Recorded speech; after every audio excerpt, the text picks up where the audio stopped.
நீங்கள் பார்த்துக் கொண்டிருப்பது நியூஸ் 21 செய்திகள். தமிழ்நாடு செய்திகளை உடனுக்குடன் தெரிந்து கொள்ள நியூஸ் 21 செய்திகளை பாருங்கள். உண்மை, உழைப்பு, உயர்வு. வக்ஃப் சட்ட திருத்தத்திற்கு எதிர்ப்பு தெரிவித்து கரூர் மாவட்ட தமிழக வெற்றிக் கழகம் சார்பில் கண்டன ஆர்ப்பாட்டம். மத்திய அரசின் வக்ஃப் சட்ட திருத்தத்திற்கு எதிராக தமிழ்நாடு முழுவதும் இன்று மாவட்ட தலைநகரங்களில் தமிழகம் வெற்றிக் கழகம் சார்பில் ஆர்ப்பாட்டம் நடைபெற்று வருகிறது. அதனைத் தொடர்ந்து கரூர் மாவட்ட தமிழக வெற்றிக் கழகம் சார்பில் கரூர் தலைமை தபால் நிலையம் முன்பு ஆர்ப்பாட்டம் நடைபெற்றது. இந்த ஆர்ப்பாட்டத்தில் கரூர் மேற்கு மாவட்ட தலைவர் மதியழகன் தலைமையில் கண்டன ஆர்ப்பாட்டம் நடைபெற்றது. ஏழை எளிய இஸ்லாமியர்களின் நலன் காப்பதற்காக வக்ஃப் சட்டத்தை கொண்டு வந்ததாக மத்திய அரசு தெரிவித்துள்ளது. இந்தியாவில் உள்ள அனைத்து எதிர்க்கட்சிகளும் வக்ஃப் சட்டம் என்பது இஸ்லாமியருக்கு எதிரான சட்டம் என கூறி சட்டத்தை அமல்படுத்தும் போது எதிர்ப்பு தெரிவித்தனர்.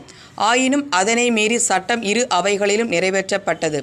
இதன் தொடர்ச்சியாக தமிழக வெற்றிக் கழகம் சார்பில் தமிழகம் முழுவதும் மாவட்ட தலைநகரங்களில் வக்ஃப் சட்டத்திற்கு எதிரான கண்டன ஆர்ப்பாட்டம் நடத்தப்படும் என அறிவித்து அதன்படி தமிழகத்தில் உள்ள அனைத்து மாவட்டங்களிலும் ஆர்ப்பாட்டம் நடைபெற்றது.